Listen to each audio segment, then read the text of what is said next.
미국 연방 하원 의원 의장이 지금 민주당 낸시 펠로시라는 분입니다. 미국은 기독교 신앙의 기초를 둔 나라입니다. 헌법도 그랬고, 그래서 대통령 선언할 때도 성경책에 손을 얹고 맹세를 합니다. 또 그 하원 의원이 모일 때 기도를 늘 해왔습니다. 지난주에 그 뉴스에 제가 읽고서는 좀 충격을 먹었습니다. 그 낸시 펠로시가 그 미 연방 하원, 그 하우스 오브 리퍼블릭, 그 더 하우스라고 그러는데, 거기서 할 때에 기도를 이슬람교 이맘, 그거는 우리 기독교의 목사와 같은 성직자입니다. 이슬람교 성직자 이맘을 불러서 그가 기도하고, 그리고 그 하원 회의를 계속 진행했어요. 기도는 했는데 이슬람교 이맘이 와서 기도했다는 게 참 많이 이 나라가 이렇게 바뀌었구나 하는 신선한 충격이었습니다. 불과 한 2주 전인 것 같습니다. 같은 이 낸시 펠로시가 지금 하원에서 법을 하나 통과시키려고 하는 것이 Equality Act라는 법입니다. 한국말로는 평등법이라 할까요? 이 낸시 펠로시는 대통령이 우리 미국에서 넘버원, 유고시에는 부대통령, 바이스 프레지던트가 그 직무를 대행합니다. 그리고 부대통령도 유고시에는 넘버 3가 누구냐면 바로 그 하우스 스피커예요. 즉 미 연방 하원 의장이 낸시 펠로시가 넘버 3입니다.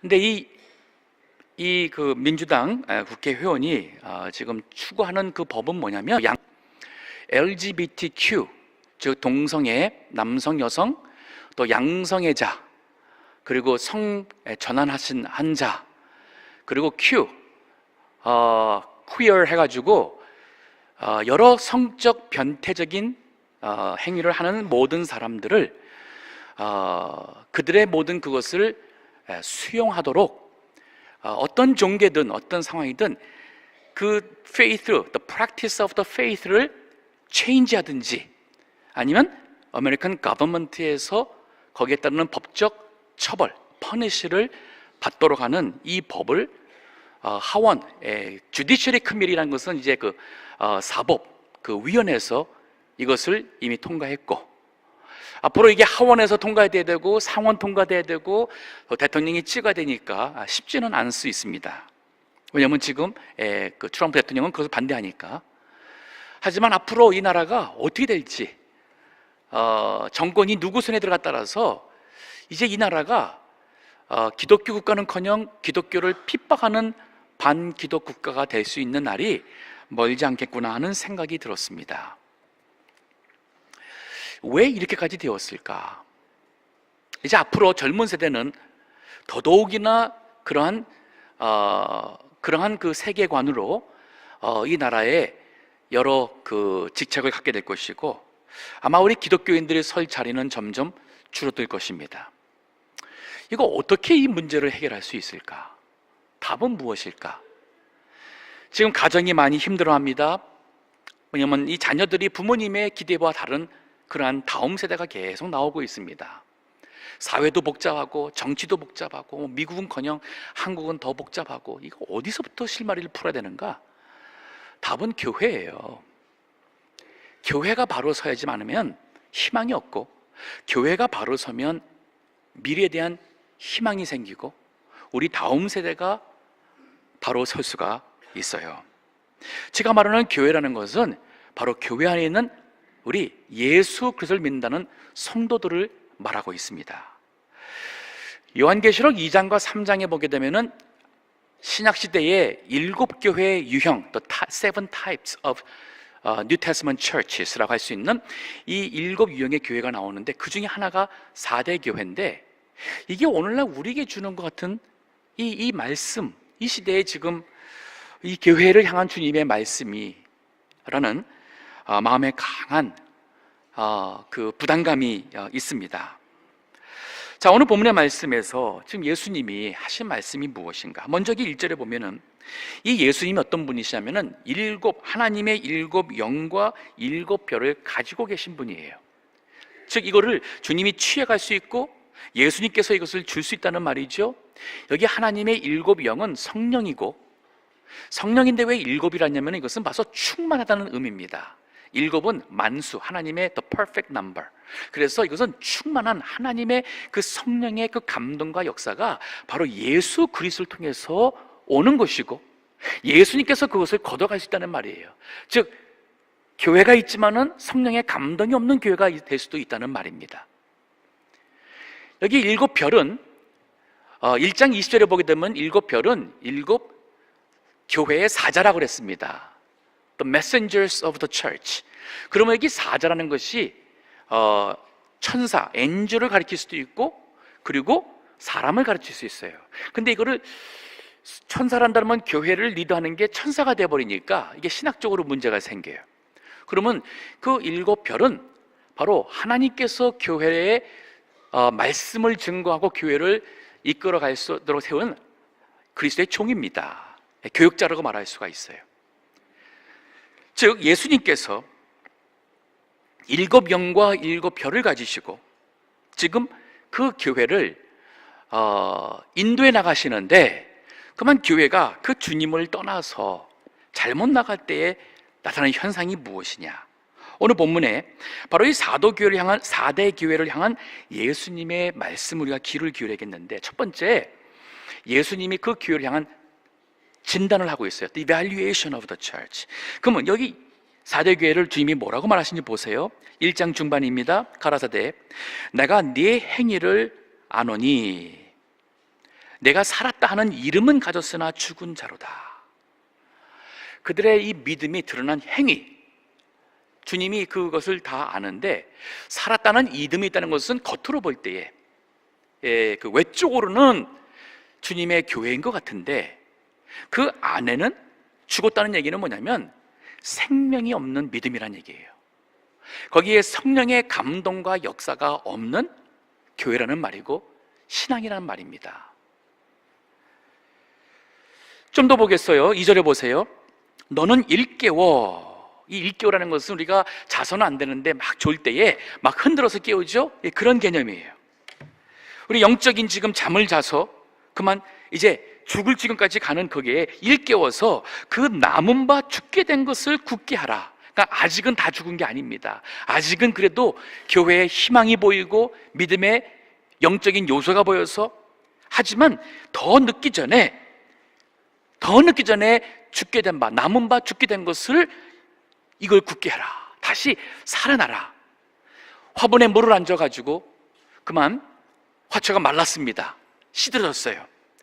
더 늦으면은 그때 물을 줘도 이미 살아나지 못하는 그 지경 바로 전에, 요거 빨리 더 늦기 전에 물을 주면은 다시 살아날 수 있는 그 지금 이미지라고 생각하면 되겠어요. 즉 이 4대 교회가 주님 보실 때에 아직은 그래도 거기에 지금 남아있는 믿음의 생명이 남아있는 그것이 지금 죽게 되었어요. 그러니까 죽게 된 것을 굳게 하라. 그러면서 이 말씀합니다. 내 하나님 앞에, 지금 현재를 말하는 거예요. 내 행위에 온전한 것을 찾지 못하였노라. 하나님 앞에서 판단을 볼 때에 하나님의 기준에서 그 신앙이 다 미달됐다는 얘기예요. 자, 지금 4대 교회 주님이 진단했어요. 살았다는 이름은 있지만은 죽었다. 즉 허구, empty예요. 겉만, 이 겉만 뭐 이렇게 다 있지 그 안에는 영적 생명이 없다는 얘기를 했고, 허구입니다. 더 늦기 전에 긴박하게 이제 빨리 죽게 된 것을 굳게 하라. 그리고 예수님께서 그 다음에는 이제 그 미달되었다는 하나님 앞에서 너희의 온전한 것을 찾지 못했다고, 현재로서는 지금 미달이라는 말씀을 하고 있어요. 디모데 후서 3장 5절에 보면은 말세에 일어날 수 있는 여러 가지 일들을 얘기하고 나서는 5절에 가서 경건의 모양은 있으나 경건의 능력은 부인하는 자니 너희는 이런 자들에게서 돌이키라 하는 말씀이 있어요. 경건의 모양이 있다는 것은 외적으로 교회고 찬양이 있고 많은 사람이 모여서 그 예배를 하지만은 경건의 능력을 부여했다는 것은 이 경건, 우리가 예배 행위, 종교, 신앙생활을 하면서 나오는 경건에 나오는 능력은 영향력이에요. The impact. 내가 가정에서 하나님 믿는 사람이라 해서 기도 생활 갖고 가정에서 말씀대로 읽고 말씀대로 살고자 하고 내 말 조심하고 행동 조심하고 남편이라면 아내를 아끼고 사랑하고 아이들이 있다면 부모로서 이 신앙으로의 본이 되기 위해서 하는 이 경건의 모습이 있다면 그게 불가피하게 inevitably 그 주변에 있는 가족들이 그것을 보면서 영향을 받게 돼 있어요. 즉 하나님을 향해서 마음이 열리게 되어 있고 그리고 그래서 그 영향이 바로 우리 자녀들이 부모님의 신앙을 따라서 예수님을 영접하고 거기에서 자라게 되는 것이 이게 바로 경건의 능력이 가정에서 나타나는 것이에요. 이게 비즈니스 할 때나 직장 생활할 때도 우리가 나는 크리스천이다, 나는 기도하는 사람이고 하나님 말씀을 아는 사람이다, 그러면 경건의 능력이 나타날 거 아니에요. 이거는 하나님을 모르는 불신자들이 볼 때에 나를 보면서 그들이 변화를 받아야지만은 이게 경건의 능력이 나타나는 것이에요. 그러면 자, 경건의 모양은 있으나 주일날 교회로 모여서 예배할 때는 다 경건한 것 같은데 막상 그들의 개인 생활에 주중에 생활하게 되면은 세상 사람과 똑같다라면은 경건의 능력이 없는 거예요. 이것이 바로 4대 교회의 모습, 이것이 오늘날 많은 교회와 성도들의 모습이 아닌가. 마태복음을 보게 되면은 6장에 여기 우리가 그 예수님께서 지적하신 우리 신앙의 문제, 잘못된 이 신앙에 대한 지적이 있습니다. 사람에게 보이려고 그들 앞에서 너희 의를 행치 않도록 주의하라. 의를 행하는 게 얼마나 좋습니까? 이건 경건의 모습, 이거는 살았다 하는 이름이 있는 거예요. 의를 행하니까. 근데 그 동기가 사람에게 보이려고 할 때에 이것이 그만 죽은 자가 되어버리는 거예요. 우리가 무엇을 하냐도 중요하지만은 이것을 하는 우리의 동기와 신앙 정신이 이게 더 중요한 거예요. 사람에게 보이려고 의를 하게 되면 그러면 하나님 나라, 우리 하나님에 계시는 아버지께 상을 이미 얻지 못한다는 거예요. 이미 받았으니까. 6장 2절도 보면은 너희는 구제할 때, 그러므로 구제할 때에 외식하는 자가 사람에게 영광을 얻으려고 회당과 거리에서 하는 것 같이 너희 앞에 나팔을 불지 말라. 진실로 너희에게 이르노니 저희는 자기 상을 이미 받았느니라. 사람에게 보이려고, 사람에게 영광을 얻으려고 행하는 모든 믿음의 행위나 우리 교회의 모든 것은 다 살았다는 이름은 있지만은 주님 보실 때는 그 믿음은 죽은 믿음이라는 거예요. 그 6장 뒤로 가서 봅니다. 24절에 보면은 한 사람이 두 주인을 섬기지 못할 것이니 이는 혹 이를 미워하며 저를 사랑하거나 혹 이를 중히 여기며 저를 경히 여김이라. 너희가 하나님과 재물을 겸하여 섬길 수 없느니라. 자, 이 말씀에 자유하신 분이 몇 분이나 되십니까? 우리가 머리로나 말로는 하나님을 우리가 섬긴다고 그러고 하나님이 주신다고 그러고 하나님이 우선이라고 해요. 하지만 교회냐 직장이냐 뭘 택하세요? 대부분 사람이 교회도 먹고 살고선 뭐 교회 간다고 먹여주냐, 먹고 살아야지 헌금도 내고 돈 벌어야지 헌금도 내지. 하나님께서 우리 성도들이 헌금 안 내면은 하나님의 일을 못 하실까요? 아니죠. 우리가 헌금하는 것도 우리의 유익을 위해서 헌금하는 것이지 하나님의 필요해서 하는 거 아니에요. 저기 말씀 이걸 생각하면서 참 이 시대에 참 안타까운 현실을 많이 봅니다. 수백만 명의 교인을 자랑하는 미국의 대형 교단들이 있습니다. 이미 몇 대형 교단은 동성애를 죄라고 하지 아니하고 동성애를 그 살아갈 삶을 살아가는 사람을 안수해서 목사로 세우고 있는 교단이 있었고 이미 있고, 또 그것을 하고자 지금 교단이 계속 그로 참 분열되고 그 아파하는 이 교단들이 지금 계속 있습니다. 이거 어떻게 이걸 설명해야 될지 모르겠어요. 오늘날 본인은 크리스찬이라고 하는데 1년에 한 3번 절기 때만 와서 예배 드린 사람이 얼마나 많고, 뭐 좀 낫다 해도 주일날 한번 예배 드리고 주중에 한번 하나님 생각이나 의식이 없이 세상적으로 살다가 주일날 와서 예배 드린다고 과연 크리스찬이라고 할 수가 있을까? 2주 전입니다. 우리 5월 5일 날 온 가족 예배를 드렸습니다. All Family Worship Service를 저희 교회에서 우리 11시 예배 때 드렸어요. 우리 아이들이, 자녀들이 우리 부모님과 우리 어르신들과 다 같이 예배를 드렸습니다. 그래서 우리 아이들이 예배를 구경함만 온 게 아니라 예배에 참석하기 위해서 우리 아이들도 찬양을 준비하고 예배의 한 부분을 맡아서 하도록 아이들도 우리 찬양을 했죠. 그럴 때 우리 교우들이 박수를 쳤습니다. 아이들에게 박수를 치고 또 잘한다고 좋아하셨고 은혜가 됐다고 많이 마셨어요. 아이들도 예배 끝나고 본인들이 이렇게 잘했다는 어떤 생각이 들었는지 흐뭇해하고 그리고 만족해하는 모습들을 제가 보았습니다. 근데 굉장히 마음이 찝찝했어요. 왜냐하면 우리 교육부에서 그 아이들이 찬양을 준비하고 할 때에 너희들이 지금 예배 주일날 가서 하는 것은 하나님 앞에서 하나님에게 찬송하는 것이고 찬양하는 것이고, 그 율동하는 것도 하나님 앞에서 하나님에게 하는 것이지 부모님에게 하는 것도 아니고 우리 교회 어르신들 앞에서 하는 게 아니라는 것을 우리가 이거를 신앙교육을 하지 않았습니다. 그러다 보니까 아이들도 결국은 부모님들 앞에서 막 하고, 부모님들도 보니까 다 내 아들이 내 딸이 얼마나 잘하나 다 눈이 시선이 내 자식에게만 가 있었어요. 아이들도 엄마 아빠가 와서 막 보니까 손 흔들고 막 이게 그랬었어요. 한번 생각해 보십시다.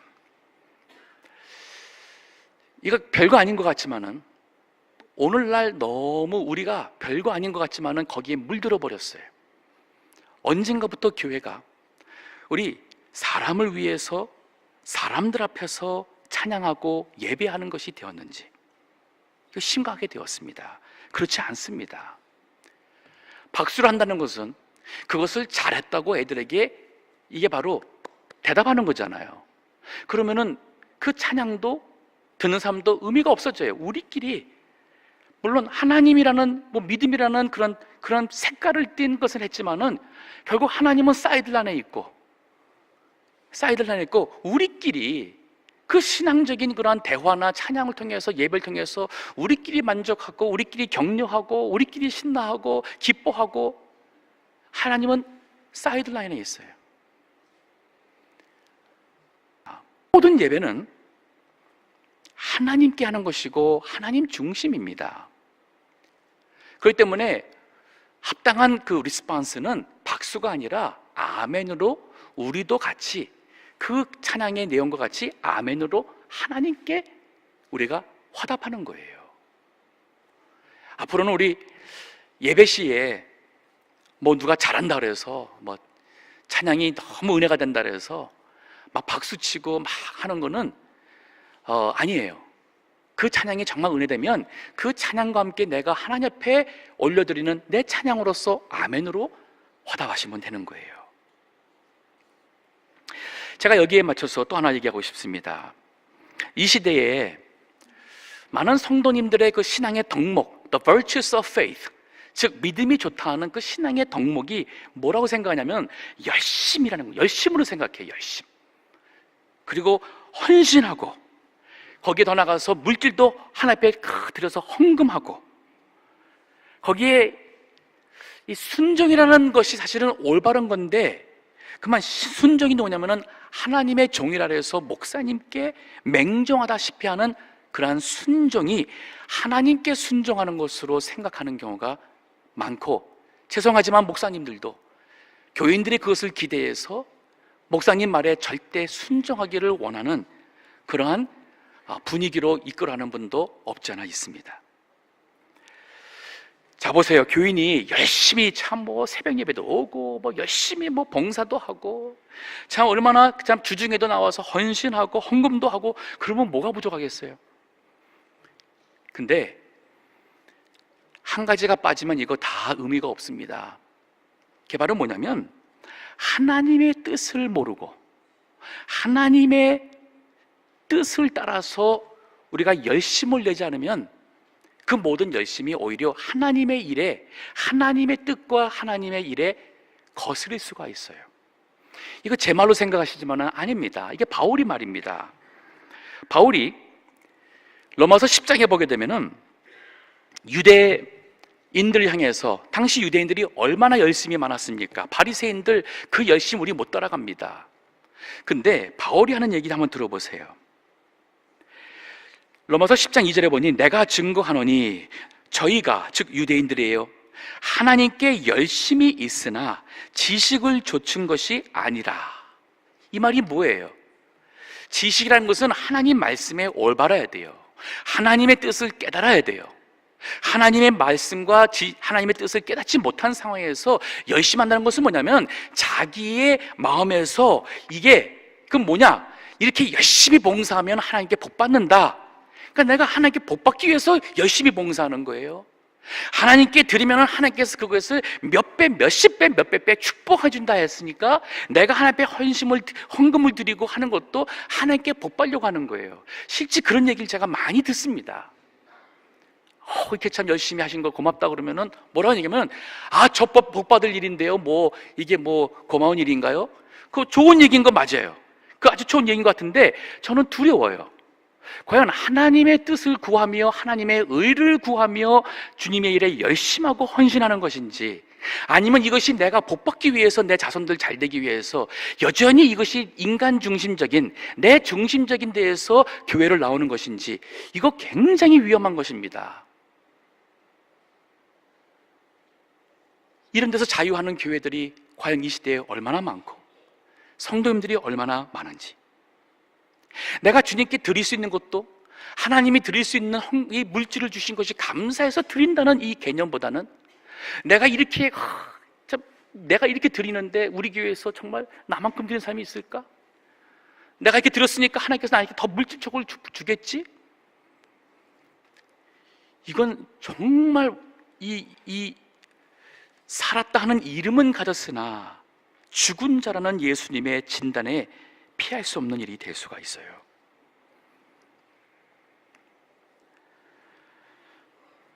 하나님께서는 가지 않는 것이 뜻인데, 내가 주님 위해서 열심히 내가지고 가겠다고 가면은 가가지고 문제 일으키고 오히려 하나님의 일에 방해되는 경우가 많아요.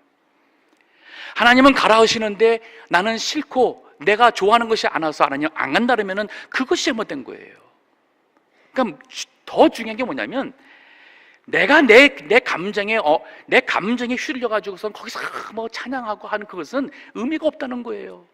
내가 좋아가지고 내가 복받기 위해서 하나님 앞에 열심히 하는 것도 위험하다는 거예요. 먼저 하나님과의 관계 속에서 하나님의 뜻을 구하고 하나님의 의를 구하면서 주의 성령의 감동에 순종하며 거기에 열심과 헌신이 나오는 것이, 이것이 바로 하나님 중심적인 신앙이라는 것이죠. 자, 이 4대 교회 주님이 그래서 권면합니다. 그럼 어떻게 할까요? 여기 3장 3절을 보면, 그러므로 주님이 말씀하십니다. 네가 어떻게 받았으며 어떻게 들었는지 생각하고 지키어 회개하라. 그러면 우리 믿음 회복을 위해서 어떻게 되느냐? 본질을 찾으라는 거예요. 이 본질이 뭐냐면, 네가 어떻게 받았느냐. 처음 하나님의 은혜로 이 악한 죄인의 마음이 감동이 되어서 열려서 회개가 나왔고 예수님을 믿었어요. 그럴 때는 정말 내가 아는 게 진짜 없으니까 다 내가 참 제일 모르는 줄 알고, 그래서 온유하고 겸손한 마음으로 다 받았습니다. 그때 하나님이 주시는 은혜가 감사해서 주님 앞에 참 감사의 기도도 하고 했지 않았겠습니까? 그 믿음 보고 직분을 맡겼을 때에 우리 권사 취임받고 혹은 장로 장례 받을 때에 어떤 마음이었습니까? 그 초심이 무엇이었어요? 다들 부족한 자를 이렇게 주셨는데 내가 주님 앞에 충성하겠습니다. 그 초심이 있지 않겠습니까? 근데 그 초심이 지금도 있는가? 이거예요. 껍데기만 남고 형식적으로만 남고 이 내면에서는 그때의 그 하나님의 은혜와 감격과 그때의 그 생명, 하나님의 그 살아계신 이 생명이 우리 믿음에서 없다면 살았다는 이름만 갖고 죽은 자라고 주님이 말하고 있어요. 그래서 네가 어떻게 받았으며 어떻게 들었는지 생각하고 지키어, 즉 그때의 그 말씀, 그때의 그 믿음을 다시 회복해서 지키어 회개하라 하는 말이 나와요. 이 회개라는 것이 오늘 이렇게 말씀 듣고 생각할 때 그래 내가 좀 잘못한 것 같네, 이러면 안 되겠다. 이 머리에서 이 도는 것은 이건 뉘우침입니다. 우리 세상 사람들도 자기가 실수한 다음에는 생각하며 자기 성찰을 합니다. 자기를 돌아보지요. 그리고 뉘우쳐요. 그리고 나서 인격적으로나 나지는 사람들은 크리스천이 아니래도 존경스러운 사람이 있어요. 근데 여기 성경에서 말하는 이 회개라는 것은 뉘우침과 성찰에서 끝나는 게 아니라 그거를 통해서 하나님 말씀 안에 하나님과의 관계 회복이 있는 거예요. 그럼 하나님과의 관계 회복이 없으면 아무리 내가 뉘우치고 내가 아무리 내 자신이 잘못했다고 후회하고 바르게 하겠다 결심한들 이거는 믿음과 상관이 없을 수가 있다는 말이에요. 그러면 진짜 중요한 것은 뭐냐면 하나님과의 관계가 어떠냐는 겁니다. 처음에 내가 하나님 몰아서 살던 사람이 하나님의 은혜로 회개해서 예수 믿고 거듭나게 되고 그때의 예배에서 형식 내 이게 다 하나님과의 은혜의 관계가 아니었습니까? 근데 오랜 신앙생활 속에서 형식적으로 습관적으로 지식적으로 이게 나 어떤 종교관으로서 이 신앙생활을 해오면서 살았다는 이름 외적인 모습을 갖췄지만은 그 내면에 하나님과의 관계에서 하나님의 은혜가 내 마음속에 늘 이게 너무 감사하고 그래서 이 은혜가 넘치고 사랑이 나오고 인내가 나오고 해야 되는데 그게 없으니까 어떻게 됩니까? 인간의 그런 모습이 다 나오죠. 남들 욕할 수도 있고 싸울 수 있고 다툴 수 있고 이기적으로 살 수 있고 그러면서 모였을 때는 하나님의 찬양하고 봉사하고 주님이 볼 때에 살았다는 이름은 가졌으나 죽은 자로다. 자, 우리 목회하면서 여러 가지 어려울 때가 있습니다. 그럴 때 우리 교인들이 저를 위해서 하는 말씀들이 있어요. 최근에도 저희 교회 우리 교회 버스 운전해야 될 사람이 많이 부족해요. 그래서 우리 교육자들이 많이 운전하게 되고 또 교우들이 어려움을 겪기도 하는 경우가 있었습니다. 저한테 자꾸 얘기합니다. 목사님, 좀 다른 교회들처럼 우리도 좀 돈 주고 운전사를 좀 쓰면 어떻겠느냐. 그러면은 참 새벽에도 우리 버스 돌리면은 더 많은 사람들이 교회 나올 것이고 또 주일날도 이거 참 이런 거 안 하고 얼마나 좋냐. 멕시칸 쓰면은 아주 운전도 잘하고 좋더라. 그러면 저보고 목회를 하는데 상황과 필요에 따라서 목회를 이렇게도 하고 저렇게 하라고 하는 것을 요구하는 것인지 아니면 저로 하여금 하나님의 말씀의 원칙과 바른 신앙 정신에서 목회를 하라는 것인지 한번 질문해 보세요. 정말 제가 이렇게 하나님의 교회를 상황과 필요에 따라서 어떻게 하면 교인들 많이 모으고 어떻게 하면 그냥 우리 헌금 많이 나오고 어떻게 이거를 위해서 제가 상황과 필요에 따라서 교회를 이끌어 나가는 걸 정말 원하세요? 아니에요.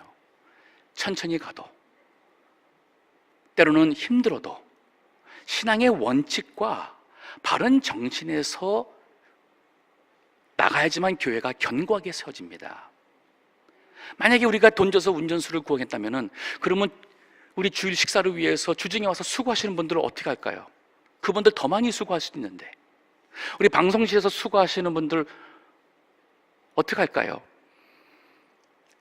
본인이 개인 레슨비 들여가지고 음악 전공하신 분들 반주도 하고 올겐도 치고 이렇게 하다 보면은 다 주면 어떡할까요? 정말 하나님이 이런 교회 좋아하실까요? 아니면 우리가 그러면 교회가 그래서 우리 봉사하신 분들 다 사례해 주면 어떻게 돼? 그럼 어떻게 돼요? 아무리 교회 봉사하고 식당에서 다 한들 하나님께 상이 없는 거예요. 예, 왜? 돈 받았잖아요. 교회 봉사 운전 다 하고선 다 다녀도 그거 다 거기에 대한 그 임금을 받았으니까 하나님께 믿음의 상급이 없는 거예요. 제가 우리 교회가 성도님들이 봉사하고 하나님께는 상급 없도록 하는 게 정말 옳을까요? 아니죠. 근데 어느 때부터인가 교회가 이렇게 돼버렸어요. 우리가 하나님이 나에게 주신 은사를 가지고 나에게 음악적인 재능 준 것 얼마나 감사합니까? 내가 이렇게 음식을 할 수 있는 재능 준 것 얼마나 감사합니까? 그러면 그거 가지고 내가 하나님의 교회를 세우기 위해서 내가 그 재능을 쓰는데, 은사를 쓰는데, 이게 나에게서는 기쁨이고 특권이고 감사할 이유지, 왜 이게 내가 돈 벌 수 있는 이유가 돼야 되고, 물질적인 것이 와야지만 내가 봉사한다는 것은 아까 우리 예수님 말한 것처럼 어떻게 하나님과 재물을 겸하여 섬길 수가 있냐는 거예요. 저는 우리 동부교회 그런 교회 되기 원치 않습니다. 돈으로서 교회 세우는 교회 될 수가 없습니다. 교회는 예수 그리스도의 믿음 안에서 은혜로서 세워야지 돈으로 세워서는 안 됩니다. 그럼 반드시 돈 때문에 교회가 무너지게 될 거예요. 저는 상황과 필요에 따라서 우리 교회가 이렇게도 하고 저것도 하고 그런 교회 되기 원치 않습니다. 말씀의 원칙과 바른 신앙 정신에서 우리 성도님들이 바로 깨닫고, 그래서 내 믿음을 지키고, 그래서 겉으로 볼 때는 이렇게 화려하지 않은 것 같은데 그 중심에 볼수록 그 사람의 중심에 참 그리스도가 살아있고 정말 감사가 늘 충만하고, 내가 기도하는 그 모습에 그 마음에 이 신앙의 인격이 그 안에 다 형성되어 있는 그러한 분들이 모였을 때 이 주의 몸된 교회가 이 시대와 다음 세대 또 가정에서 그러한 부모님들을 보면서 우리 자녀들이 올바른 신앙 관점을 가지고 자라니까 이 아이들이 교회를 안 떠날 거죠. 근데 교회에서는 살았다 이름만 가졌지 집에 가서는 세상과 똑같이 공부해라 공부하라는데 본인도 성경 한번 읽는 모습 보이지 않고 기도도 안 해주면서 어떻게 우리 자녀들이 하나님을 아는 자녀로 자라기를 희망하고 있는 거예요? 이거 아니잖아요. 지금 이 시대에 주님이 책망하고 있는 것입니다. 우리 믿음의 본질을 다시 한번 회복해야겠어요. 회개해야 됩니다. 이 말씀이 얼마큼 중요하냐면은 우리 이거 항상 주님께서 이렇게 내버려 두지 않습니다. 주님의 경고가 있습니다. 심판이 임한다고 그랬어요. 여기 3절을 보십시오. 만일 일 깨지 아니하면, 영적 이 잠에서 깨어나지 아니하면 내가 도적같이 이르리니 어느 시에 내게 임할는지 내가 알지 못하리라. 주님이 항상 기다리지 않는다는 거예요. 주님이 반드시 심판하러 임하실 거예요. 제가 우리 다음에서 한번 그 얘기를 했습니다. 사실 반 농담으로 했어요. 우리 장로 세우는 것이나 권사 세우는 일 때문에 말이 나왔다가 제가 그랬어요. 이게 세우는 게 겁이 난다고. 차라리 권사 취임되지 않고 장로 장립되기 전에는 열심히 봉사하고 겸손하게 막 하는 것 같은데, 권사 취임받고 장로가 되고 나면은 그 모습을 잃어버리고 오히려 주중에 예배도 더 안 나오게 되고 오후 예배도 안 보고 봉사도 더 안 하고, 하지만 죽을 때까지 권사님 얘기를 들어서 그런 건지 장로님 얘기를 들어서 그런 건지 평신보다 못할 때 하면은 이거 교회의 질서가 무너지는 일이 되어버렸어요. 우리가 이 직분을 받았으면은 정말 두렵고 떨리는 마음으로 우리 평신도들이나 다른 사람들한테 참 모범이 되지 못할까봐 사실 두려웠고 떨리는 마음으로 이걸 해야 되는데, 이거 한 번 되면은 종신지로 생각해서 또 우리 교인들 사이에서 뭐 금요일에 나와야지 앞으로 권사가 되지 이런 얘기 절대로 하지 마세요. 저 그렇다 해서 권사 세우지 않습니다. 권사가 되기 위해서, 장로가 되기 위해서 열심히 봉사하는 거, 본인을 위해서나 교회를 위해서나 하나님 위해서 오히려 손해가 돼요. 우리 그런 거 다 자유했으면 좋겠어요. 정말 주님의 은혜가 감사해서 내가 주님 위해서 뭔가 하고 싶고 해야 되는 게 너무 자연스러우니까 그래서 하는 것이고, 이 직분이 뭐가 이렇게 중요합니까? 아직도 집사냐? 이런 표현 절대로 쓰지 마세요. 제 앞에서 쓰면 제가 화낼 거예요. 평생 평신도로 살아도 하나님의 뜻이라면 그게 옳은 거예요. 장로가 되지 않아야 될 분이 장로가 됐기 때문에 교회가 평신도로서 할 것입니다. 장로로서 해야 될 일이 있는 것이고 평신도로서 할 일이 있는 것이에요. 안수받지 않아야 될 분이 목사 안수를 받았기 때문에 교회가 어지러지는 거예요.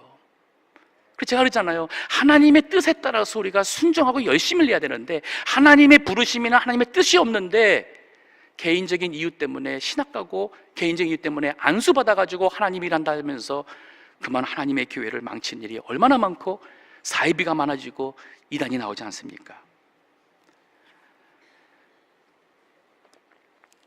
저는 본문의 말씀 좀 더 결론만 보겠습니다. 주님께서 경고하시면서 그러나 약속을 주셨어요.